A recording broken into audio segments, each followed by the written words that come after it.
बिस्मिल्लाहिर्रहमानिर्रहीम। अस्सलाम वालेकुम नाज़रीन, मैं हूं सैयद अनवारुल हसन और आप देख रहे हैं प्रोग्राम सच के साथ पीटीवी न्यूज़ इस्लामाबाद स्टूडियो से। नाज़रीन, मुल्क का सियासी महाज गर्म है और वाक़या कराची के बाद से विफाक और सिंध के दरमियान इल्ज़ाम तराशियों और लफ्जी गोलाबारी का सिलसिला जारी है। इसमें नून लीग और अपोजिशन की दीगर जमातें, मौलाना फजल रहमान साहब भी सिंध हुकूमत के साथ यक ज़बान है और उनका ये कहना और मानना है कि कैप्टन रिटायर्ड मोहम्मद सफदर की गिरफ्तारी में विफाक के इदारे मुलव्विस हैं और उनकी जानिब से प्रेशर डाला गया। कल सिंध असम्बली के फ्लोर ऑफ द हाउस पर भी वज़ीर आला सिंध मुराद अली शाह साहब ने इन इल्ज़ामात को दोहराया।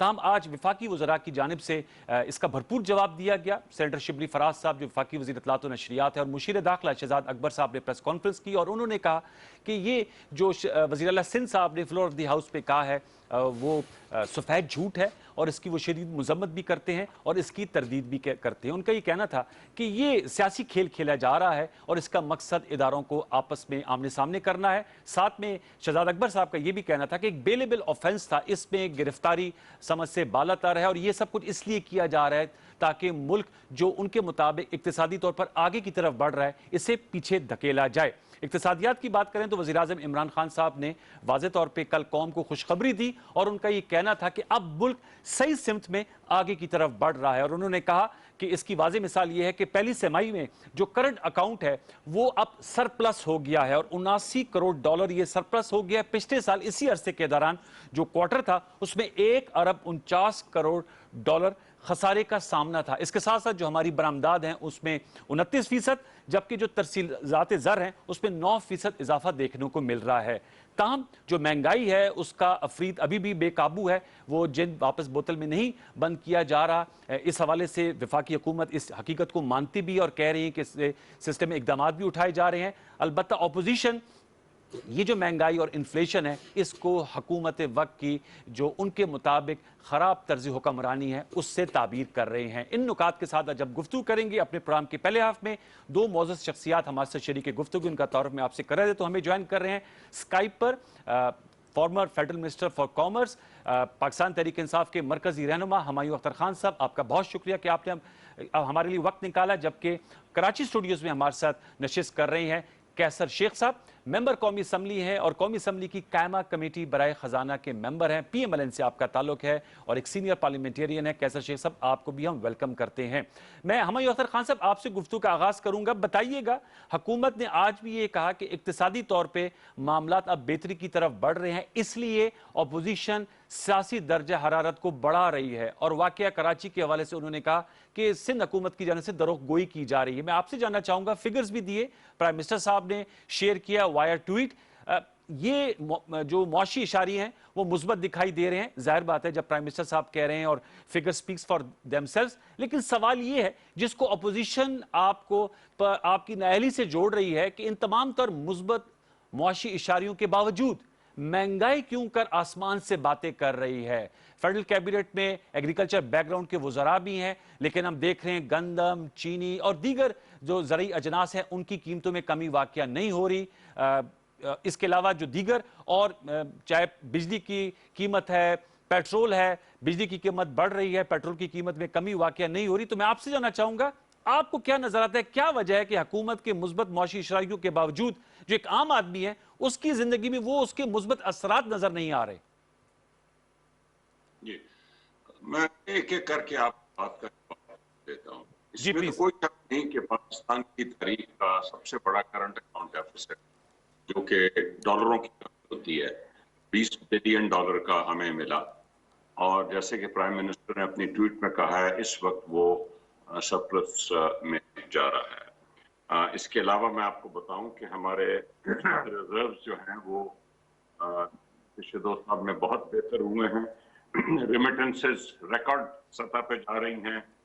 लार्ज स्केल मैन्युफैक्चरिंग अब बेहतरी की तरफ बढ़ रही है, बिल्कुल उसी तरह जिस तरह एक्सपोर्ट। नाउ 2 चीजें हुई हैं।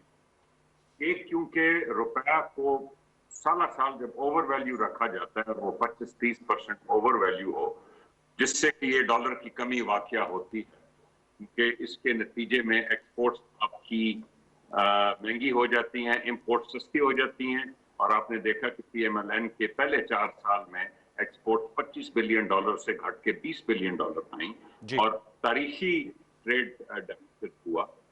इसलिए बहुत जरूरी होता है कि ये जो पहली कंडीशन होती है आईएमएफ की कि जितनी भी ओवर वैल्यूएशन थी उसको एक गो में कम करो। मैं समझता हूं कि हमें जब हमने आईएमएफ का प्रोग्राम मांगा तो ये नहीं करना चाहिए था, हमें इसको रुपए की एडजस्टमेंट को एडजस्ट करना चाहिए था। दूसरी आईएमएफ की कंडीशन होती है कि आप जो स्टेट बैंक का डिस्काउंट रेट है उसको बहुत बढ़ा दें ताकि डिमांड कम हो जाए। मैं इससे भी मुतफिक नहीं हूं इस आईएमएफ की कंडीशन से। आई थिंक पाकिस्तान की कोई क्रेडिट बेस्ड कंज्यूमर है ही नहीं दी कि हर किसी के पास क्रेडिट कार्ड है, तो इंटरेस्ट रेट से कंज्यूमर को तो कोई फर्क नहीं पड़ता, डिमांड को इतना कोई फर्क नहीं पड़ता। अलबत्ता इंटरेस्ट रेट बढ़ाने से आपका मैन्युफैक्चरिंग सेक्टर जो कि जीडीपी का 14% हिस्सा है वो कोलैप्स करता है, जिसके नतीजे में 75% आपका एफपीआर का रेवेन्यू मैन्युफैक्चरिंग से आता है, 75% आपकी ग्रोथ जो है मुल्क में वो मैन्युफैक्चरिंग से आती है और 75% नौकरियां मैन्युफैक्चरिंग से आती हैं, ये क्रश हो जाती है। Having said that, I think अब डिस्पाइट कोरोना, जिसकी ना सिर्फ कोरोना की हैंडलिंग बल्कि जिस तरह हमने अपनी इकोनॉमी हैंडल की है, इसका दुनिया में चर्चा है। लैरी समर्स जो कि अमेरिका का वजीर खजाना था क्लिंटन दौर में, उसने CNN पे तारीफ की है पाकिस्तान की। उसने कहा कि अगर अमेरिका ये पॉलिसियां अपनाता तो हम $10 ट्रिलियन बचा लेते। हमने जिस तरीके से अपनी इकोनॉमी संभाली है, जिस तरीके से अवाम को हमने बचाया है कोविड से, आप इंडिया देख लें उधर क्या हाल है। हमारे भाई, लेकिन ये आप सही कह रहे हैं कि भारत और उससे मुआवजा नहीं किया जा सकता। मेरा सवाल ये था कि जब ये चीजें अच्छी हो रही हैं तो फिर इसके सम्राट आम आदमी तक क्यों कर नहीं पहुंच पा रहे? अब हम बेहतरी की तरफ जा रहे हैं, इसमें कोई शक नहीं है कि we are past the worst, हम बेहतरी की तरफ जा रहे हैं। और मैं आपको ये बात भी बताऊं कि जब आईएमएफ के इक़दाम की वजह से आप रुपया गिराना पड़ता है तो उससे तेल भी महंगा होता है, तेल के महंगा होने से बिजली महंगी होती है, गैस महंगी होती है, एक और सवाल, पेट्रोल महंगा होता है, जो खाने पीने की अशिया बाहर से आ रही होती है वो महंगी होती है, तो इन्फ्लेशन पे फर्क पड़ता है। अख्तर साहब, मैं इससे पहले कि कैसर शेख साहब के पास जाऊं, जी जी, वो काफी हद तक घट चुकी। लेकिन सर ये तो आपने तमाम एक हमें पस मंजर दिया और एक फेयरली पुट अप। मेरा सवाल ये था कि जो चीज बाहर से आती है वो तो समझ में आता है कि डीवैल्यूएशन से महंगी हो गई, जो हमारी ज़रूरी अजनास हैं, गंदम है, चीनी है और सब्जियां हैं, तो इसकी क्या वजह है कि ये तो यहाँ पर पैदा होती हैं, इनका तो डॉलर रेट से कोई खास ताल्लुक नहीं है, तो एस्टिमेशन में, तखमीनों में गलती हुई है, दरामद लेट कराई गई है, इसकी प्राइस की शूट अप करने का क्या ताल्लुक बनता है सर? मैं गुजारिश करता हूं, आपका अच्छा सवाल है। मैं कराची के बारे में भी कुछ कहना चाहूंगा, पहले आपके जी इसका सवाल का, फिर मैं इसका उस पे आते हैं कराची पे। इसमें कोई शक नहीं। देखिए, इकोनॉमिक कोऑर्डिनेशन कमेटी का साल से पहला आइटम, और मैं बहुत साल बैठा हूँ कमेटियों में, होता है कि गवर्नमेंट स्टॉक पोजीशन, खाने पीने की अशिया की, पेट्रोल की स्टॉक पोजीशन डिटरमिन करती है हर हफ्ते, और वो डिटरमिन करती है क्रॉप पोजीशन क्या है, चाहे वो गन्नम का क्रॉप है या चावल का है या गन्ने का है या सब्जियां हैं, उनकी क्या पोजीशन है। इसमें हम तस्लीम करते हैं कि पिछले 2 साल में ब्यूरोक्रेटिक फेलियर्स हुए हैं और हमारे तक सही स्टॉक पोजीशंस और क्रॉप पोजीशंस नहीं पहुंची। और मैं जाती तौर पर समझता हूं, देखिए, एक तो होते हैं कि कॉस्ट प्लस इन्फ्लेशन, जो मैंने पहले इंपोर्ट बेस्ड आपको बयान की। एक डिमांड पुल होती है कि चीज की मिकदार कम है, अवाम ने खाना तो है, डिमांड उसकी ज्यादा है, वो चीज महंगी हो जाती है। ये हमें सेटबैक्स हुए हैं, इस पे करेक्टिव एडमिनिस्ट्रेटिव मेजर्स लिए गए हैं, ब्यूरोक्रेसी के तरीकेकार ठीक किया गया है और अब स्टॉक पोजीशंस बेहतर रिपोर्ट हो रही हैं। आपको पता है तकरीबन 3 मिलियन टन वीट बाहर से आ रहा है, तकरीबन 3 लाख टन चीनी बाहर से मंगाई जा रही है, ताकि ये जो टेम्परेरी शॉर्टेजेस थी जिनकी वजह से महंगाई हुई। मैं जरा कैसर शेख साहब पे भी इनपुट ले लूं, फिर हम कराची वाकये पे आते हैं। सर मैं कराची वाकये पर आता हूं, मैं चाहूंगा कैसर शेख साहब भी चूंकि इकोनॉमिकली चीजों को समझते हैं, हमारे भाई पहले उस पर जरा कैसर शेख साहब इनपुट ले लेते हैं, फिर कराची के वाकये पर भी आते हैं। कैसर शेख साहब, चूंकि आप हैं ही कराची में, जरा इस सवाल से बताइएगा, ये जो एक्सप्लेनेशंस दी हैं हमारी अख्तर खान साहब ने, करेंसी के हवाले से, डिवैल्यूएशन के हवाले से, आईएमएफ की कड़ी शराइत के हवाले से और स्टेट बैंक के इंटरेस्ट रेट के हवाले से, और फिर ये जो डिमांड पुश इन्फ्लेशन है और का ब्यूरोक्रेटिक फेलियर्स हैं जिनको करेक्ट किया जा रहा है, आप इन एक्सप्लेनेशन से कितने मुतमईन हैं कैसर शेख साहब? बिस्मिल्लाहिर्रहमानिर्रहीम। हुमायूं अख्तर साहब मेरे बड़े करीबी दोस्त हैं। ये गूंज आ रही है, मेरे कानों में गूंज आ रही है आपकी आवाज़। जी। अच्छा, तो मैं बड़े समझते हैं बात को, खुद बड़े लीडिंग बिजनेसमैन हैं, बात को समझते हैं, लेकिन ये ज़रा भी ये जो CNN की तारीफ़, IMF की तारीफ़, वर्ल्ड बैंक की तारीफ़, ये तारीफ़ हमारे लिए क्या मायने रखती है? हमारी इकानमी जो है 2 साल पहले जो हमने छोड़ी थी, 2.25 साल पहले, आज पिछले 2 सालों में 2% भी तरक्की नहीं हुई। देखिए, कोई दुनिया की किसी इकानमी, कोविड तो अभी आया 6-8 महीने से, इससे पहले 1.5 साल गुजरा। मैं ये कहना चाह रहा हूँ कि हम छोड़ के गए थे 5.8% तरक्की। बड़ी मैं सिंपल बात कर रहा हूँ, कोई ये करंट अकाउंट से निकले ही नहीं है, क्योंकि या तो इनको समझ नहीं है या जानबूझ के कौम को ये गलत राह पे लगा रहे हैं। अच्छा। देखिए, बात ये है कि इनको वर्ल्ड बैंक और वो उन्होंने पैसा अपना लोन क्योंकि वापस लेने होते हैं IMF ने, वो तो इनको सिर्फ समझा यही रहा है। उससे जो नुकसान हमने किया है कि 115 से डॉलर हमने जो 168 कर दिया, जितनी भी महंगाई हुई है ये कोई रोक सकते ही नहीं हर चीज़ का। आज देख लीजिए कि हम गंदम के में निकले हैं दुनिया में ख़रीदने के लिए, तो 230 डॉलर से 280 डॉलर तो उसका रेट हो गया। अच्छा। आज आप फ्री ड्यूटी पे, बगैर किसी ड्यूटी पे भी मंगा लेंगे तो पंजाब में वो 55 रुपए के करीब जाके पहुंचेगी। अगर फ्री आप अपने किसान को तो 35 रुपए किलो आप दे रहे हैं। अभी 61 लाख टन हमने प्रोक्योर की है 35 रुपए में, 1400 रुपए मन, 35 रुपए किलो। और बाहर से दुनिया से उनके किसानों को 55 रुपए आप या 50 रुपए भाव दे रहे हैं। मुझे आप बताइए कि हमने कोई पॉलिसी भी तो ठीक नहीं की ना। हमारी इकानमी, असल चीज ये करंट अकाउंट, ये कोई पता नहीं कितनी बार हम ये रट्टा सुन चुके क्या हैं। ये अच्छी बात है या नहीं है कि करंट अकाउंट सरप्लस हो गया है कैसर शेख साहब? 168 होने के बाद भी मैं आपको सरप्लस हो गया है। वो भाई सरप्लस होने से, जैसे आपने खुद कहा कि हमारी सारी इंपोर्ट खत्म हो गई। हमारा सरप्लस क्यों हुआ कि रॉ मटेरियल नहीं आ रहा, मशीनरी नहीं आ रही, जो हमारे खाने पीने के प्रोडक्ट थे इतने महंगे हो गए डॉलर की वजह से, बाहर से नहीं आ रहे। एक्सपोर्ट आपकी या तो बढ़े, या तो 115 से 165 डॉलर का रेट हो गया। वजह सिर्फ ये थी कि एक्सपोर्ट बढ़ाना चाहते थे। इनका पूछ लीजिए, असद उमर साहब कई बार फाइनेंस कमेटी में ये बात कर चुके हैं कि भाई ये हमारा कोई फेलियर हो गया कि हम एक्सपोर्ट नहीं बढ़ा सके। ये जो कहते हैं ना कि 25, आपने इंट्रो में अपना कहा था कि 25% बढ़ गए, नहीं, पिछले 2 सालों से सिर्फ 2-3% के ऊपर एक्सपोर्ट नहीं बढ़ी। यानी जो हम छोड़ के गए थे एक्सपोर्ट, 2 साल बाद भी आज सिर्फ 3% का फर्क है। अच्छा, अपनी ज्यादा चीजें ज्यादा बेच रहे हैं क्योंकि रेट उसका, यानी हम डॉलर में बेच रहे हैं, हम ज्यादा चीजें सस्ती दे रहे हैं, अपनी चीजों को सस्ता करके दे रहे हैं। एक्सपोर्ट में डॉलर नहीं बढ़े हमारे, अगर बढ़े हैं तो कोई भी फिगर, ये तो यानी फिगर्स की बात है, मैं कोई इसमें इख्तलाफ तो हो ही नहीं सकता ना। ठीक है, कैसर शेख साहब बताइए, इसका आपकी नजर में हल क्या है? क्या दिया हमने, इस महंगाई से कैसे निपटा जाए, क्या हल है? हल बताएं सर। असल बात है हल। मैं आपको सबसे पहले हल बताएं। हमने अपने छोटे जो SME सेक्टर है ना, हमारे करोड़ों लोग छोटे कारोबार में हैं और छोटे ग्रोअर हैं। हमने किया क्या कि उनके लिए कोई फैसिलिटी नहीं दी। हम अपने एक्सपोर्टर को 3% पे दे रहे हैं सूद पे, और अच्छा कर रहे हैं, उन पे मार्कअप कम ले रहे हैं, अच्छा कर रहे हैं। लेकिन वो जो हम अपने ग्रोअर को दे रहे हैं ना, वो हम 14-15% हासिल कर रहे हैं। यानी जो काइबोर है उससे भी 4-5% ज़्यादा। छोटा ग्रोअर हमारे यहाँ SME को जो टोटल कर्जा है ना, उसमें से सिर्फ 7%, 100 में से 7 SME को मिलता है, 93 बड़ों को मिलता है। अच्छा, इंडिया में ये कर्जा, या बांग्लादेश में 20% है, इंडिया में 23 या 24% है, यानी उनके कुल कर्जे का।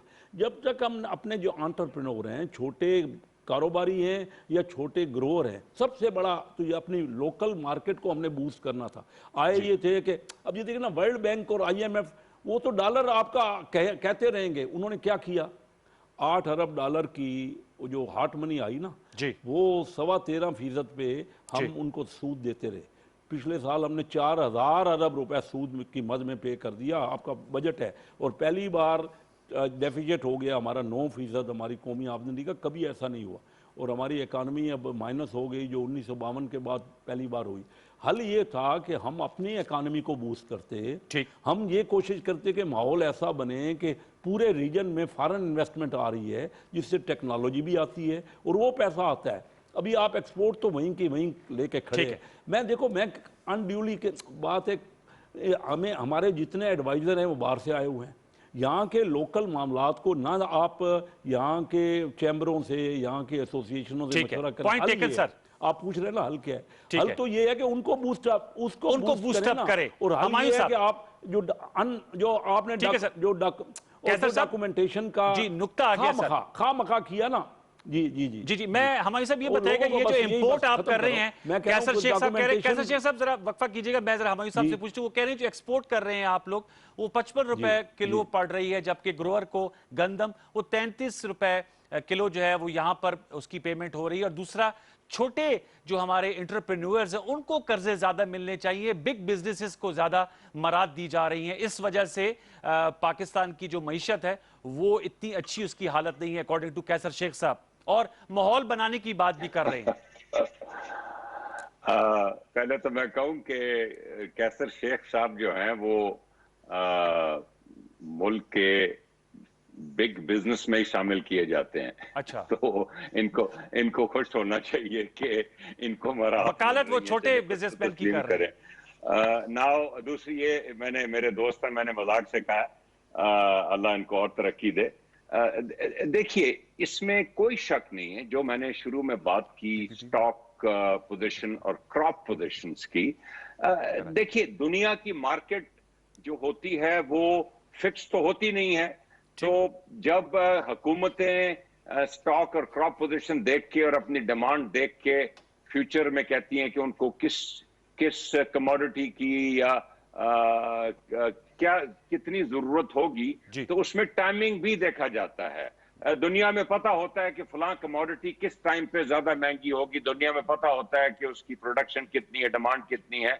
तो इसमें ये बहुत दफा होता है कि जिस टाइम पे अगर आप इंपोर्ट ना करें और जब आपको मजबूरन इंपोर्ट करना पड़े तो वो कमोडिटी महंगी हो जाती है। पाकिस्तान की तारीख में बहुत दफा ऐसे हो चुका है, होना नहीं चाहिए। और यही मेरा मुराद है कि हम अपने एडमिनिस्ट्रेटिव सिस्टम अगर ठीक कर दें तो ऐसी चीजें नहीं, और सही चीज पे चीज को मंगाना चाहिए। सेकेंडली, देखिए, इसमें कोई शक नहीं है, और ये कोई हमारी 2 साल की हुकूमत का मसला नहीं है कि स्मॉल मीडियम एंटरप्राइजेस के जो इश्यूज हैं, स्मॉल मीडियम एंटरप्राइजेस जो हैं सारी दुनिया में, जहां तक प्रोडक्शन का ताल्लुक है, जहां तक एक्सपोर्ट्स का ताल्लुक है, नौकरियों का ताल्लुक है, ये सबसे बड़ी सोर्स होती है इन तीनों चीजों की। पाकिस्तान में सबसे बड़ा मसला ये है कि पाकिस्तानी के बैंकारी निजाम, इनको एसएमई में सही कलेक्ट्रल नजर नहीं आता और वो अब इनको लोन नहीं देते। पहली मर्तबा स्टेट बैंक ने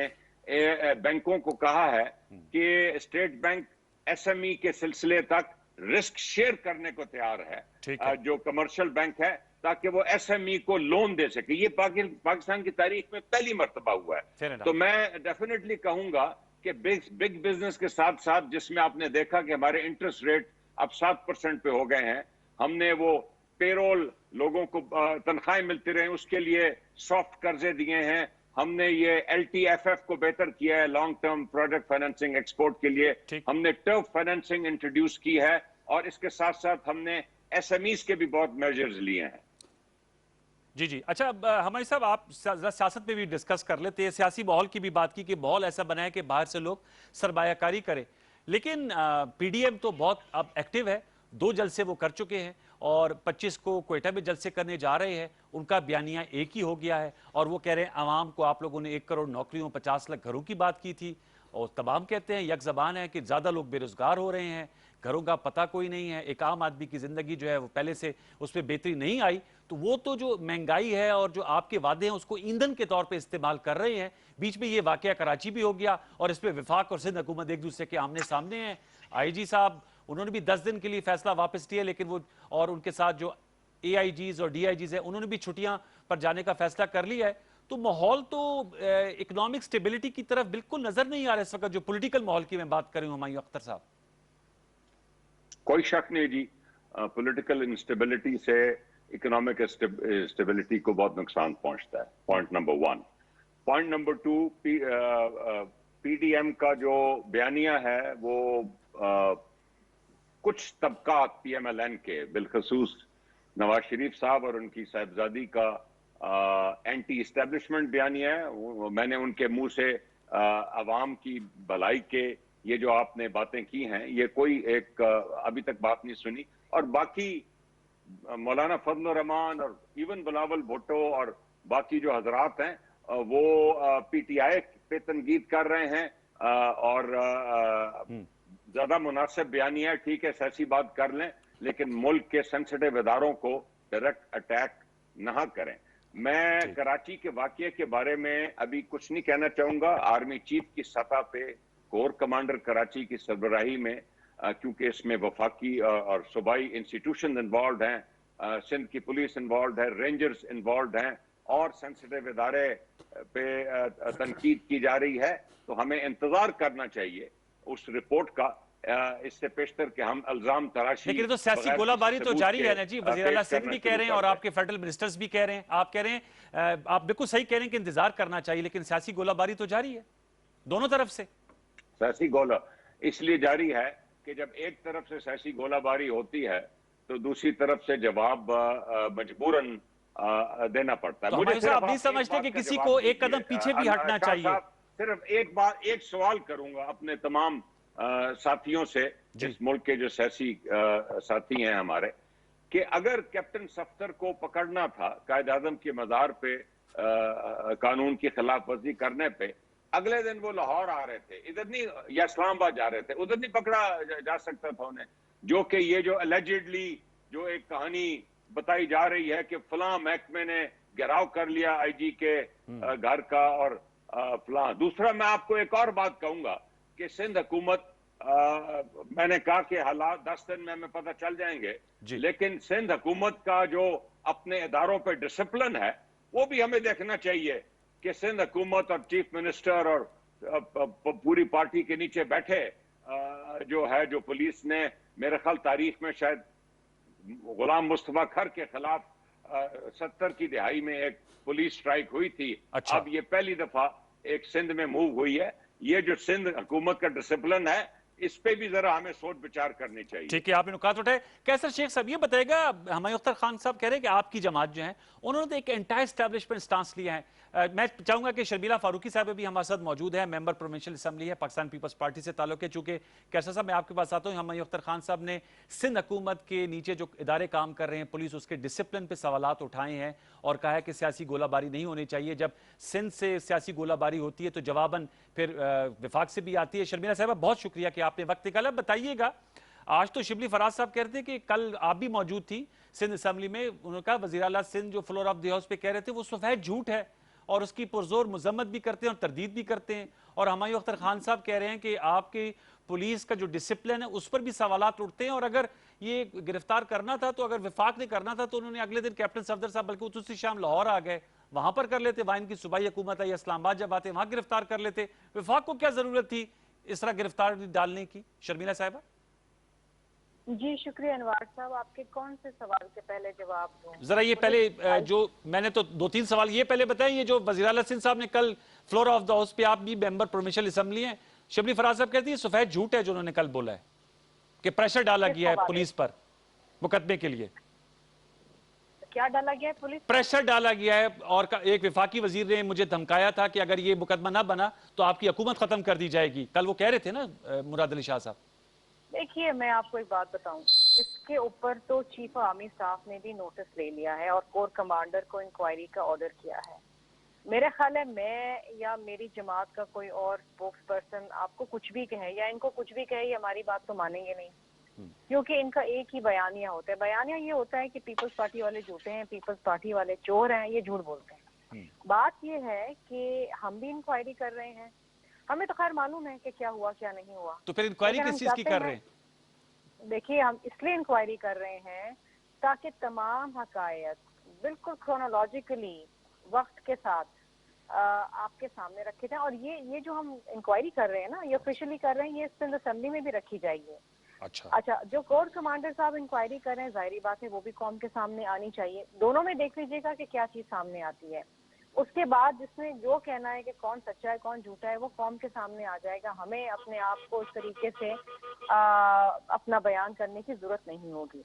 अच्छा, अब बात ये है कि देखिए किस तरीके से ये दिस इज अनप्रेसिडेंटेड कि पाकिस्तान, मैंने तो दुनिया भर में नहीं देखा। इट इज अनप्रेसिडेंटेड कि इस तरीके से एक पुलिस की चीफ को अगवा करके उसे जबरदस्ती FIR कटवाई जाए। अच्छा, FIR तो सुबह से सवेरे कटी है, लेकिन FIR पे जो वक्त लिखा है ना उसका शाम 7 बजे का है, क्योंकि शाम 7 बजे से ये कोशिश कर रहे होंगे।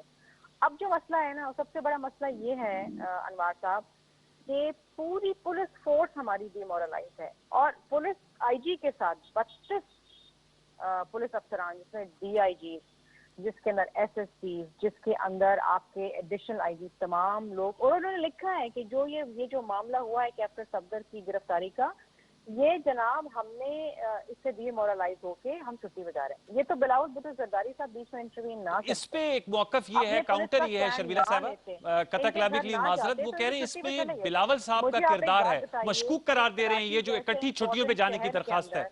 कराची, देखिए प्लीज मुझे इंटरप्ट ना करें जब मैं बात कर रही हूँ। जी please let me complete. Karachi जैसे बड़े शहर, आपने देखा कि कल बम धमाका भी हुआ। कराची जैसे बड़े शहर के अंदर जहाँ पर बहुत ही सेंसिटिविटी है, और वहाँ पर अगर पूरी पुलिस फोर्स छुट्टी पे चले जाए तो आप मुझे बताइए कि कराची का क्या हाल होगा, सूबे का क्या हाल होगा। वो तो एक लम्हा फिक्रिया हो सकता है। दूसरी चीज, अब मैं आपके दूसरे सवाल के ऊपर आ जाती हूँ, जो आपने जजीरों की बात की है, जो रेजोल्यूशन कल पास हुई है। देखिए बात ये है, इट इज वेरी अनफॉर्चुनेट। आप अपना कैपिटल तो डेवलप कर लें। आपको अगर इतना शौक है डेवलपमेंट करने की, तो पहले आप कराची के अंदर मेगा प्रोजेक्ट जिसमें आपने वादे किए हैं, जिसमें आपने फंडिंग करनी है, वो तो आप कर लें। अब आप जजीरों पे पहुंच गए और फिर देखिए ना, बात ये है आप ये ऑर्डिनेंसेस क्यों जारी करते हैं? यही चीज अगर आप एक बिल ले आते हैं असेंबली में, let the assembly debate, let it go to the national assembly, let it go to the Senate. अब वहाँ डिबेट करें ना, पीछे छुप के आप वार क्यों करते हैं? आपने बनाया सितंबर के अंदर, गैजेट आया अक्टूबर के अंदर, लेकिन अगस्त से आप इसके पीछे लगे हुए हैं। आपने एक परमिशन मांगी कि जी हम वहाँ पर कोई डेवलपमेंट काम करना शर्मिला साहब, आप आइलैंड्स की बात कर रही हैं, मैं चाह रहा हूं इस पे मैं सवाल कर लूं। पुलिस कराची वाकये पे आप आइलैंड्स की बात करी, मेरा सवाल ये था, आज भी शहजाद अकबर साहब कहते हैं, आपने फिर दोहराया कि IG साहब को मुबैना तौर पे अगवा किया गया, तो शहजाद अकबर साहब कहते हैं कि फिर IG साहब अब तो माशाल्लाह अपने दफ्तर में 10 दिन के लिए फैसला मौखर किया, तो मुकदमा कायम करें ना, FIR कटवाएं, पुलिस कटवाए कि जी उनके सरबराह को ये अरगमाल बनाया गया, अगवा किया गया, तो वो क्यों कर नहीं कटवा रहे? और उनका ये एक बेलेबल ऑफेंस था, अगर विफाक को क्या जरूरत थी बेलेबल ऑफेंस पे गिरफ्तारी डालने की, क्योंकि तो वैसे भी बेल हो जानी थी इसकी। FIR भी कटनी चाहिए, जो लोग उसमें मुलव्वस हैं उनको कैफरे किरदार तक भी पहुंचाना चाहिए। नहीं कटी, वो यही तो सवाल उठा रहे हैं। मैं आपको जवाब से दे दूं। आप, मुझे लग रहा है आज आप जो हैं वो ज्यादा जोश और वल्ले में नहीं, मैं तो आपसे सवाल करूं जो उन्होंने रखे हैं। हुकूमत सिंध तो, I am not interested in applying to Shahzad Akbar, I don't know who he is, जिनके ये adviser to PM on interior, बहुत सारे तर्जुमान होते हैं ना, आई एम नॉट इंटरेस्टेड। देखिए बात ये है, I am interested in the inquiry ordered by the government of Sindh. I am interested in the inquiry ordered by the Chief of Army Staff. Let it come forward. आने दे उसको, और उसके बाद तमाम everything step by step. This is a very very serious issue. मैं आपको बताऊं, ठीक कह रही हैं, बहुत सीरियस इशू है। दुनिया में, मैं पाकिस्तान की तो बात छोड़ दे, दुनिया में आज तक नहीं हुआ कि कोई पुलिस चीफ गिरफ्तार हो गया और इतनी बड़ी गिरफ्तारी उससे करवा दी गई और फिर उसको इससे डीमोरलाइज होके पूरी जो है पुलिस फोर्स जो है वो छुट्टी पे चले जाए। ये दुनिया में नहीं हुआ, मैंने तो नहीं देखा अपनी जिंदगी में, मतलब I have not seen it. अगर आपने देखा हो या आपके मोहतरम मेहमान गिरामी ने देखा जी, हुमायूं अख्तर साहब कोट कर रहे थे कि मुस्तफा खर साहब के जमाने में 70s में ऐसा वाकया हुआ था। हुमायूं साहब, ये इसका क्या जवाब देंगे जो शर्मिला साहिबा कह रही है कि पूरी पुलिस फोर्स जो है डिमोरलाइज हुआ है, और कल भी कराची में अनफॉर्चुनेट एक धमाका हुआ, 5 अफराद की उसमें जाने गई, तो उनका अगर ऐसे डिमोरलाइजिंग फैक्टर्स आएंगे तो पुलिस भी एक यूनिफॉर्म्ड लॉ इन्फोर्समेंट इदारा है, उसको भी, उसके मोराल को भी ऊंचा करना जो है वो हमारी पहली तरजीह होनी चाहिए। हुमायूं साहब जी, मैं गुजारिश करूं कि शर्मिला साहिबा दो मुख्तलिफ बातें कर रही हैं। एक मुनासिब बात कर रही हैं कि आर्मी चीफ ने जो इंक्वायरी ऑर्डर की है, क्यों उसको पहले खत्म होने दें और उसके बाद इल्जाम तराशी हो। इसलिए मैं इस वक्त किसी किस्म का कोई चार्ज जो अपोजिशन हमारे खिलाफ कर रही है या इदारों के, उसको एक्सेप्ट करने को तैयार नहीं हूं जब तक कि इस इंक्वायरी रिपोर्ट मुकम्मल नहीं होती। ठीक है, सही। और वो डिमोरलाइजिंग फैक्टर को कैसे जो है वो उठाया जा सकता है, हम कैसे, क्योंकि जाहिर बात है आप लोग ये तो कह रहे हैं ना कि सिंध पुलिस जो है वो हैंड इन ग्लव है, और आप लोगों ने शकूक व शुबात का इजहार किया। तो मैं तो गुजारिश की जी मातहत है। ये जो डिमोरलाइजिंग है उसको भी वही दूर करे, और सबसे पहले जो डिसिप्लिन की प्रॉब्लम नजर आई है कि पूरी सिंध फोर्स छुट्टी पे जा रही है, जिससे लॉ एंड ऑर्डर का जो भी उनके रीजंस थे, लेकिन एक पुलिस को ये तो हो गया ना कि इंडिया बैठा हो आके हमारे बॉर्डर पे और फौज हमारी डिमोरलाइज होकर छुट्टी पे चली जाए। ऐसा नहीं होना चाहिए था। कैसर शेख साहब, सर इसका बताएगा, आपसे जानना चाहूंगा, एंटी एस्टैब्लिशमेंट आपका स्टांस है। शर्मिला साहब से पहले ये सवाल मैंने रखा था, अब महंगाई और इकोनॉमिक पॉलिसीज को तो लीग टारगेट ही नहीं करती। वो आपके जो कायद हैं ताहयात और जो मरकजी नायब सदर है मरियम नवाज साहब, वो तो वज़ीर-ए-आज़म इमरान खान साहब को कहते हैं हम उनको क्रिटिसाइज ही नहीं करते, हमारी लड़ाई तो किसी और से है। तो हुमायूं साहब कह रहे हैं आप लोग अवाम के नुक्ते नजर से तो कोई बात नहीं कर रहे ना कैसर साहब? नहीं अनवार, हमारा मेन पर मकसद ही यही है अवाम का। और हम जब जाते हैं ना अपने हलकों में तो हमें पता है ना कि अवाम हमसे क्या कहती है। जो हालत बनी है, आप बताइए ना, जब 100 रुपए चीनी है और 70 रुपए आटा है, और मैंने आपको कहा कि अपने किसान को तो आप 35 रुपए दे रहे हैं, और बाहर वाले किसानों को जो इंपोर्ट कर रहे हैं उसको 50 रुपए आप दे रहे हैं। और अभी तक ये इन्होंने अनाउंस ही नहीं किया कि अगली फसल के लिए सपोर्ट प्राइस क्या होगी। आप मुझे बताइए कि इन हालात में जब हमने छोड़ा था, देखिए सीधी हम तो अवाम की बात कर रहे हैं। एक जो ये बयानिया है ना, उसमें असल बयानिया ही पब्लिक के पास जब हम गए हैं तो अवाम के लिए ही गए हैं ना। अच्छा। मेन चीज ये है कि हमारे वक्त तरक्की हो रही थी 5.8%, जो 3000 अरब रुपए सालाना बढ़ोतरी बनती है। बस मेरा फिक्रा जरूर ये सुनिएगा, बड़ा इंपॉर्टेंट बात कर रहा हूं कि 3000 इस रफ्तार से होती रहती तो पिछले 2 सालों में 3-3 हजार अरब रुपए ज्यादा लोगों के जेब में जाता। ये कह रहे हैं हम जी हमने तो टर्न आउट कर दिया। ये बातें सुनते सुनते तो कितना अरसा हो गया कि हम बहुत कामयाब हो गए, हम और बहुत बेहतर कर लेंगे। अवाम इस वक्त बहुत बुरी तरह पिस गई है, उसका तनख्वाह बढ़ी नहीं, किसी की तनख्वाह बढ़ी नहीं, महंगाई इतनी हद दर्जा हो गई। और किसी जी शर्मिला साहब, मैं आपसे जानना चाहूंगा, बिलावल भुट्टो जरदारी साहब गिलगित बल्तिस्तान में कैंपेन ट्रेल पे चले गए हैं, तो क्वेटा के जलसे में फिर बिलावल साहब शिरकत नहीं कर पाएंगे? आप नहीं समझती इससे थोड़ा सा जो, और जाहिर बात है उनका, मैं पढ़ रहा था 22 रोजा या 20 रोजा दौरा है, तो क्वेटा का जलसा और फिर शायद पिंडी का जलसा वो अटेंड कर पाएंगे बिलावल साहब? अनवार साहब, चेयरमैन साहब बिल्कुल क्वेटा का जलसा जो है वो अटेंड करेंगे। अच्छा। अगर वहां से उनको प्राइवेट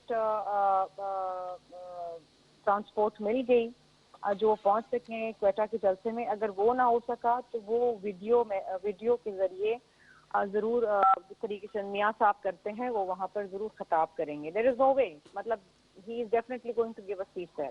अच्छा, और पीपल्स पार्टी के हवाले से जो ये खदशात का इजहार किया जाता है कि पीडीएम का जो बिलखसूस जो नवाज शरीफ साहब और मौलाना फजल रहमान साहब का बयानिया है, वो पीपल्स पार्टी की टॉप लीडरशिप ओन करेगी और साथ लेकर चल पाएगी? किसी को कोई किसी किस्म का कोई खदशा नहीं है। देखिए बात यह है कि इस पीडीएम के अंदर 11 जमातें हैं, 11 जमातों का अपना भी एक नैरेटिव है, उनका भी अपना एक बयानिया है, वो अपने अपने तह बयानिया दे रहे हैं, ठीक है। लेकिन जो पीडीएम का एक मकसद है वो ये है कि इस हुकूमत का खात्मा करना है, क्योंकि ये एक ऐसी हुकूमत है जिसके पास अवाम दुश्मन पॉलिसीज हैं, जिसके ऊपर मुल्क दुश्मन पॉलिसीज हैं, और इस तरीके से ये अवाम जिस तरीके से पिस रही है, जिस तरीके से ना खारजा पॉलिसी है कश्मीर से लेके सऊदी अरेबिया तक, इस तरह मामला नहीं चल सकते हैं। ठीक। तो जो एक बयानिया है और जो एक प्लेटफॉर्म है, जो एक ये तहरीक है, ये चलती रहेगी। ये हुमायूं साहब लास्ट में ये एक नुकाती एजेंडा है इनका कि आपकी हुकूमत को चलता करें, तो ये तो आपके लिए बड़ी परेशानी का बायस है हुमायूं साहब। जरा मैं एक सवाल करना चाहता हूँ जी, जवाब भी दे दें। तकरीबन 3 साल बकाया है पीपल पार्टी की सिंध में हुकूमत के, जिधर उनकी हुकूमत है। तो मुझे ये बताइए कि पीपल पार्टी को अभी क्या इंटरेस्ट है कि वो सिंध हुकूमत भी खत्म कराए वफाक में और पूरे पाकिस्तान में नया इलेक्शन कराए। शर्मिला साहब आपके सामने पीपल पार्टी 2018 जितनी बेहतर परफॉर्म ना कर सके, इसका कोई जवाब है पीपल पार्टी के पास? नहीं, वो तो सवाल सुन लिया शर्मिला साहब, लेकिन आपने कहा कि क्या आपको नजर नहीं आता, लेकिन शर्मिला साहब तो कह रही हैं she is the part of the Sindh government, वो एमपी हैं रूलिंग पार्टी की। हुमायूं साहब देखे ना, मैं अभी भी समझता हूं, शर्मिला साहिबा को बेहतर पता होगा अपनी पार्टी के बारे में, ठीक है। लेकिन जो पब्लिकली चीज सामने आती है, मेरा नहीं ख्याल कि जो एजेंडे आइटम मुख्तलिफ हैं, कोई एस्टेब्लिशमेंट को अटैक कर रहा है, कोई इदारों को अटैक कर रहा है, कोई जो असेंबलियों से बाहर है वो वापस आना चाहता है, और पीएमएलएन के अंदर मुख्तलिफ नैरेटिव है। पीएमएल के अंदर जो है वेरी डेफिनेटली जो शहबाज शरीफ साहब और उनका जो एक धड़ा है, उसकी बिल्कुल मुख्तलिफ सोच है जो कि नवाज शरीफ और मरियम साहिबा के धड़े की है। चले, हमारा वक्त खत्म हुआ जा रहा है और शर्मिला साहबा ने आज के शो में बताया कि बिलावल भुट्टो जरदारी साहब को प्राइवेट ट्रांसपोर्ट मिली तो जरूर कोयटा के जलसे में खुद से शिरकत करेंगे, वगरना वीडियो लिंक पे खिताब करेंगे। व्यूअर्स, इकोनॉमी के हवाले से मुख्तलिफ आ रहा है, हुकूमत का ये मानना और कहना है कि मौशी इशारे बेहतर हो रहे हैं और इसकी अब समरात आम आदमी तक पहुंचेगी, लेकिन नून लीग का कहना यह है कि मौशी इशारियों के साथ साथ हमें और हुकूमत को फोकस करना होगा छोटे बिजनेस कारोबारी हलकों पर और आवाम की फलाह के लिए। आने वाले दिनों में देखते हैं कि मुल्क की सियासत और मईशत क्या रुख अख्तियार करती है, क्योंकि दोनों का चोली दामन का साथ। एक छोटा सा वक्फा लेंगे, वक्फे के बताएंगे तो कोविड-19 इसकी शरह में इजाफा हो रहा है और एनसीओसी ने भी मुतनब्बे कर दिया लोगों को कि आप लोग पब्लिक गैदरिंग्स को अवॉइड करें, वगरना सेकेंड वेव का खतरा बढ़ जाएगा। और पहली मरतबा पाकिस्तान में कल 49 दिन के बाद 19 हलाकतें हुई हैं और आज की फिगर्स भी हमारे सामने। इस पर हम माहिर तबी अमूर से गुफ्तगू करेंगे और उनसे जानेंगे कि हमें इस सिलसिले में क्या अब इकदाम करने होंगे, क्योंकि हमने इफेक्टिवली कोविड की फर्स्ट वेव को तो से लड़ाई लड़ी है। ज़ाहिर बात है हतमी शिकस्त नहीं दी, वो तो तब मिलेगी जब वैक्सीन डेवलप होगी, लेकिन ये जो सेकंड वेव के हवाले से बातें हो रही हैं और थोड़ा जो इस मर्ज में मुब्तला लोगों की तादाद में इजाफा हो रहा है, इसके तदारक के लिए हमें क्या करना होगा। एक तरफ सियासी महाज गर्म हो रहा है, लोगों के इकट्ठ हो रहे हैं, मजमे हो रहे हैं, और दूसरी तरफ मैरिज हॉल्स भी खुल गए हैं। पब्लिक गैदरिंग में लोगों ने, मैंने नोट किया है, मास्क पहनना भी शायद अब जो है वो ज़रूरी नहीं समझ रहे। स्कूल्स भी खुले हैं, स्कूल्स में भी केसेस आ रहे हैं। ये तमाम चैलेंजेस हैं, ये बहुत बड़ा चैलेंज है। इस पर गुफ्तगू करेंगे छोटे से वक्फे के बाद। वक्फा ले लीजिए।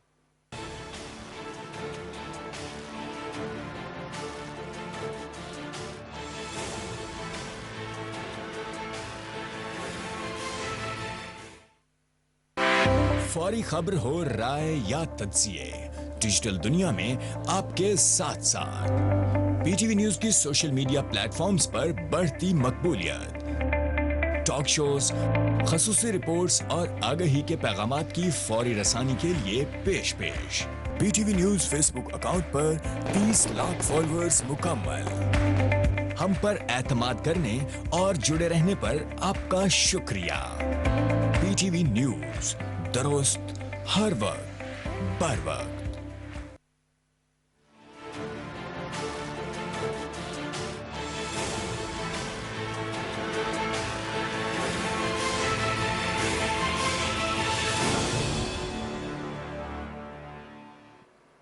Welcome back viewers. हमें ज्वाइन किया है चेस्ट स्पेशलिस्ट हैं और कोविड-19 के एक्सपर्ट हैं। इसका मुकाबला करने के लिए बड़े मारूफ इस्लामाबाद के डॉक्टर हैं, डॉक्टर शाज़ली मंजूर साहब ने हमें ज्वाइन किया। डॉक्टर साहब बहुत शुक्रिया। अपने इब्तदाई में मैं कह रहा था कि अब सेकंड वेव के ख़तरात हैं। कल 19 डेथ्स हुई, आज अब तक 10 डेथ्स हो चुकी हैं और 660 लोगों को कल नए जो मरीज़ों का इजाफा हुआ 735। तो फिगर्स बढ़ रही हैं और ज़ाहिर बात है एक रेस्पिरेटरी प्रॉब्लम भी है और मौसम भी अब बदल रहा है। खून की पैदा हो गई इस्लामाबाद में और इस्लामाबाद में भी केसेस काफ़ी ज़्यादा। मैं आपसे जानना चाहूँगा क्या एडवाइस करेंगे जो हमारे व्यूअर्स सुन रहे हैं कि मौसम सरमा में इसके बार बढ़ सकते हैं, क्या हिफाजती तदबीरों और वे ऑफ लाइफ को दोबारा उस तरफ ही जाना होगा जो हम बात कर रहे थे जब फरवरी मार्च में इसकी इब्तिदा हुई और पाकिस्तान में कोरोना से हलाकतों का सिलसिला शुरू हुआ। जी शुक्रिया बहुत बहुत। अस्सलाम वालेकुम। जो आपने इस अहम मौजू के लिए मुझे दोबारा इनवाइट किया अनवर।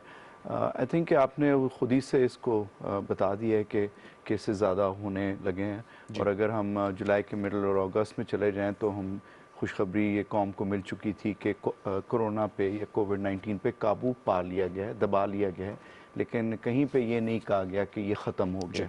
और एक एक्सपेक्टेशन यही थी कि ये दोबारा से आएगा, जहाँ दुनिया में मालिक में दोबारा से इसकी एक नमूदार हुआ है और काफ़ी शिद्दत इसने दिखाई है। तो हम भी एक्सपेक्ट कर रहे थे, इसलिए हेल्थ केयर वर्कर्स, एक्सपर्ट्स इसमें, डॉक्टर्स और ख़ास तौर पे आपका मीडिया, इलेक्ट्रॉनिक और प्रिंट और जो भी सोशल नेटवर्क हैं, उन्होंने कहा था कि एहतियात करना है। गवर्नमेंट ने ज़ाहिर बात है प्रेशर में और चीज़ों के मैशियत को देखते हुए उन्होंने अपना तो खोलना था और सारा कुछ, ताकि लोग सफ़र ना करें और अपने रोज़े हमारा मामूल पे आएँ। लेकिन साथ हदायत भी दी गई NCOC की तरफ से, हुकूमत पाकिस्तान की तरफ से, उनकी जो हेल्थ मिनिस्ट्री और जो लोग काम कर रहे थे कि आप बेशक ये करें लेकिन उसमें एहतियात जारी रखें।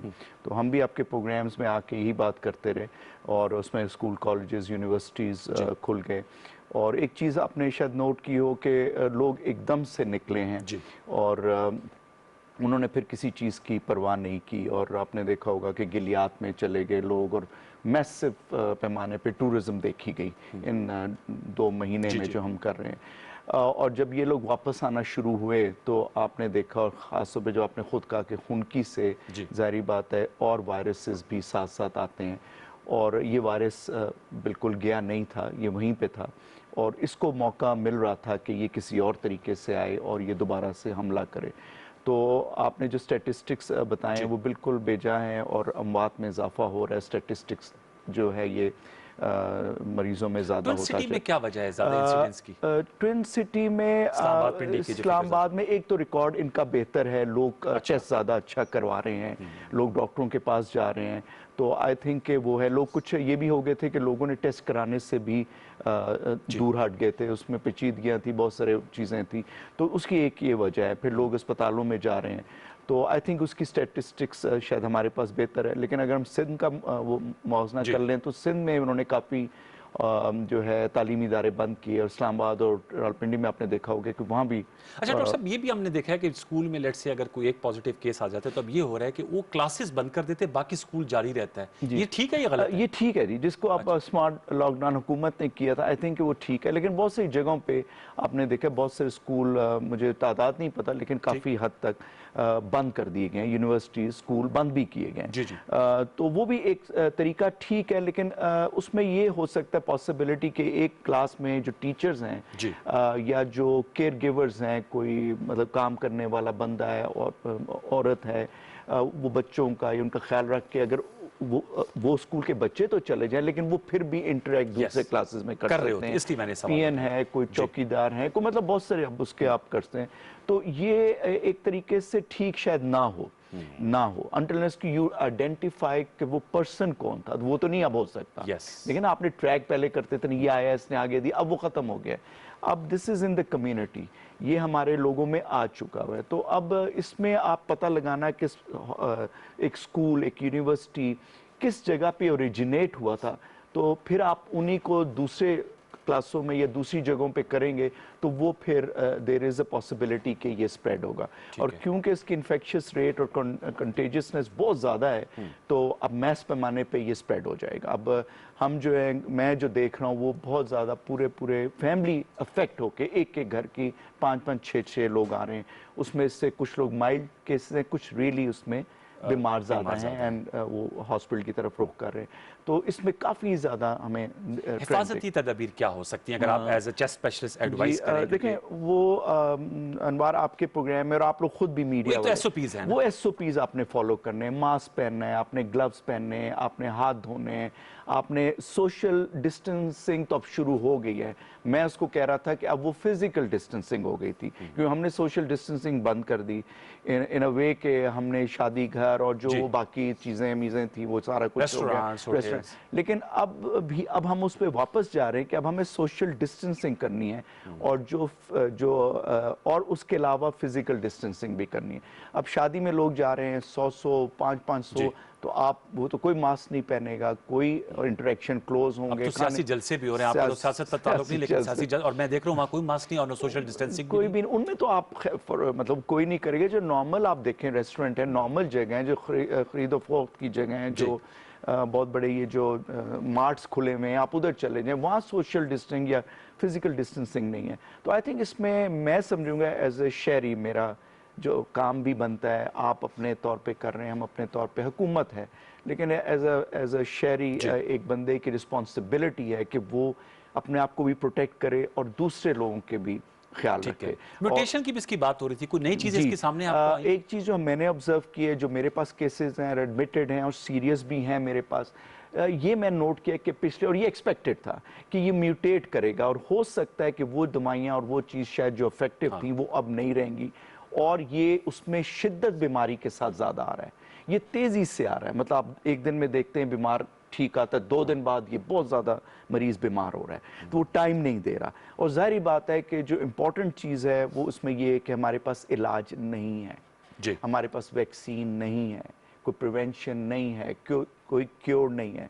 तो ये ऑल द मोर रीज़न है कि हमें और एहतियात, इसकी एक ही तरीके से आप इससे बचाव कर सकते हैं, वो SOPs और एहतियात, प्रिवेंशन प्रिवेंशन प्रिवेंशन। तो ये हमें मैसेज अपनी आवाम को, अपने लोगों को पहुंचाना है कि आप अपना काम करें, लेकिन आप तरीके से काम करें।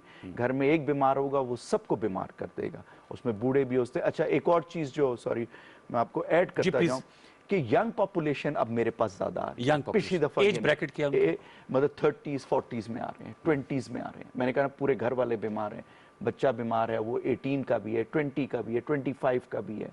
और काम करने वालों में 30s 40s में लोग हमारे पास आ रहे हैं और ज़्यादा बीमार आ रहे हैं। और ये भी बताएगा जो फर्स्ट वेव में लोग बच गए थे उन पे ज़्यादा अटैक कर रहा है या जो से रिकवर हो गए थे? हमारे पास कुछ आए हैं क्योंकि उनकी इम्यूनिटी इतनी डेवलप नहीं हुई, तो इसमें भी ये आए हैं, दोबारा से आए हैं। और फिर कम है तादाद, लेकिन उनमें चांसेस हैं, आप उसको वो नहीं कर सकते, राइट ऑफ इफेक्ट होके ठीक हुए वो दोबारा चांसेस है दोबारा बिल्कुल लास्ट है, क्योंकि इम्यूनिटी ये लास्ट करती है 1 से 1.5 महीना 2 महीना। तो जो हमने जब कहा था इस पे काबू पा लिया, तो एक राय ये भी थी कि शायद हमने हर्ड इम्यूनिटी हासिल कर ली है। हर्ड इम्यूनिटी का कॉन्सेप्ट ठीक नहीं है। हर्ड इम्यूनिटी के लिए आपको बहुत तादाद में एक पॉपुलेशन को एक्सपोज करना पड़ता है, और जब आप तो ऑटोमेटिकली हो गई होगी ना डॉक्टर साहब? नहीं, इतना नहीं हुआ होगा, नहीं। 22 करोड़ की आवाम है, उसमें 60% अगर आपकी एक अगर सर ये सिटी है, इसमें अगर 60% ऑफ द पॉपुलेशन में एक्सपोज करते हैं और वो फिर हर्ड इम्यूनिटी करती है, नॉट के 10%, 5% या 2%। तो हर्ड इम्यूनिटी का कॉन्सेप्ट ठीक नहीं है। और अभी भी ये ट्रांसमिशन का जरिया ड्रॉपलेट वो सेम जी टच है, मुंह पे ये मतलब ड्रॉपलेट, फिजिकल, खांसना, बोलना, हंसना, छींके मारना। और जो अभी आपने बात की कि सीजन आ गया है, अब ये उसके साथ जुकाम होता है, तो और ज्यादा ये उससे आएगा, उसकी ज्यादा खुदा न खास्ता शिद्दत होगी। तो उसके लिए जो आपने पहले भी कहा था, ज्यादा भाप भी लेनी चाहिए जी, गरारे करने चाहिए। एज ए चेस्ट स्पेशलिस्ट आप क्या सजेस्ट करेंगे? यही आपने मुंह हाथ धोना है, हम लोग वजू करते हैं 5 टाइम पे, आपने वही जारी रखना है, लोगों से एहतियात रखनी है। जिस तरह हम अब एक डिस्टेंस में बैठे हुए, ये ठीक है, अप्रोप्रिएट है, गले मले नहीं मिलना, हमारी आदत भी है, हाथ भी मिलाना, गले भी मिलाना। वैसे अब तो काफी हद तक आदत चेंज हो गई, अब सब लोग यूं करते हैं, बिल्कुल एक नया तरीका आ गया, इंट्रोड्यूस हो गया। कितनी देर का इंटरेक्शन हो तो वो प्रॉब्लम हो सकता है? जैसे कहते हैं काफी देर तक आप क्लोज डोर में बैठेंगे। नहीं, ये तो आपने इनहेल करना, ये आपने खांसा, किसी ने छींक मारी तो ये हवा में हो गया, आपने उसको इनहेल किया और आप इन्फेक्ट कर सकते हैं। इसी तरह मैंने यहाँ हाथ लगा दिया, या मैंने किसी ने आके इसके ऊपर हाथ लगाया, हाथ नहीं धोए, नाक, मुंह और आंखों पे मल लिया, तो यू कैन गेट इन्फेक्शन। जी ठीक है, तो हमें बहुत एहतियात करनी होगी। और आप कह रहे हैं क्योंकि जैसे विंटर्स का ऑनसेट है, इससे जो ये वैक्सीन पे कहाँ हम पहुंचे डॉक्टर साहब? ये आ रहा था कि हमने 3rd ट्रायल या चाइना के साथ मिलकर हमने ह्यूमन ट्रायल शुरू कर दिया है। ऑक्सफोर्ड यूनिवर्सिटी की भी बात थी, अमेरिका में भी बात हो रही थी, और ये प्रेसिडेंट ट्रम्प इतनी जल्दी कैसे ठीक हो गए? प्रेसिडेंट एज ए डॉक्टर आपका क्या एक्सप्लेनेशन है? वो तो बहुत जल्दी ठीक हो गया, और उनके बारे में था जी 74 ईयर्स एज, ओबीज भी हैं और भी इश्यूज हैं, बट पता नहीं इनका कुछ शुरू में मुझे लगता है कोई पॉजिटिव दवाई शवाई ले रहे हैं, इम्यूनिटी भी अच्छी होगी, कुछ कर रहे होंगे। भाई is the president of the United states. ये बीमारी तो नहीं देखती ना, लेकिन उसका उन्होंने जो हमने तो देखा वो सारा कुछ होता है। On a serious note, vaccine उनको वैक्सीन लग गई हो, देखे ना, ये तो हमें नहीं पता ना। और वैक्सीन की पे हम कहां तक करीब हैं? वैक्सीन में हमारे ट्रायल्स NIH और डिफरेंट लोग कर रहे हैं, लेकिन उसमें भी मैं बताता चलूं, देखें इसमें एक ही तरीके का बचाव है, जैसा अभी बात आप भी कर रहे हैं, मैं भी कर रहा हूँ, कि प्रिवेंशन। वैक्सीन 60%, 65% इफेक्टिव होगी। वैक्सीन लगाने के लिए आपने इतनी बड़ी पॉपुलेशन को लगाना है, उनकी बारी कब आएगी, वैक्सीन आएगी कब, ठीक है ना? तो इस पे हमें नहीं कंसंट्रेट, कह रहे हैं जनवरी दिसंबर तक, लेकिन हमें इस पे कंसंट्रेट नहीं करना चाहिए। बहुत शुक्रिया। उनको लगेगा जो बूढ़े हैं, जो ज्यादा बीमार हैं, जिनको मल्टीपल मेडिकल प्रॉब्लम, वास्ट तो आपकी जवाबदारी आने में बहुत देर लगेगी। बहुत शुक्रिया डॉक्टर शाज़ली मंजूर साहब, आपने हमसे गुफ्तगू की। व्यूअर्स, बहुत आम इशू है ये, मैं समझता हूँ इसको बहुत संजीदा लेना चाहिए। सियासत गर्म है, मुल्क की मईशत के इशूज़ हैं, वो भी बड़े अहम इशूज़ हैं, लेकिन ये इंसानी ज़िंदगी का मामला है। जैसे पहले मीडिया का थ्रस्ट था, मैं समझता हूँ अब मीडिया को भी चाहिए कि ज़रा इस पर दोबारा से फोकस करे, क्योंकि ऐलान अलार्म बेल्स जो हैं वो बज रही हैं और जो रेट ऑफ इन्फेक्शन बढ़ रहा है, रेट ऑफ डेथ भी बढ़ रहा है। अल्लाह ताला हम सबको अपनी हिफ्ज़-ओ-अमान में रखे, लेकिन एहतियात ज़रूरी है। दुआ के साथ साथ दवा का भी इंतज़ाम और तदबीर जो है उसे भी इख्तियार करना जो है वक्त की ज़रूरत है। आज के लिए यही कुछ जो हमारा शो था सच के साथ, आपको कैसा लगा फेसबुक और ट्विटर पर अपनी राय से ज़रूर नवाजिएगा। इंशाल्लाह अब आपसे मुलाकात होगी पीर की शब 10:05 पर। तब तक के लिए सैयद अनवारुल हसन और पूरी पक्ष टीम को इजाज़त दीजिए। अपना बहुत सा ख्याल रखिए। अल्लाह ने के बाद।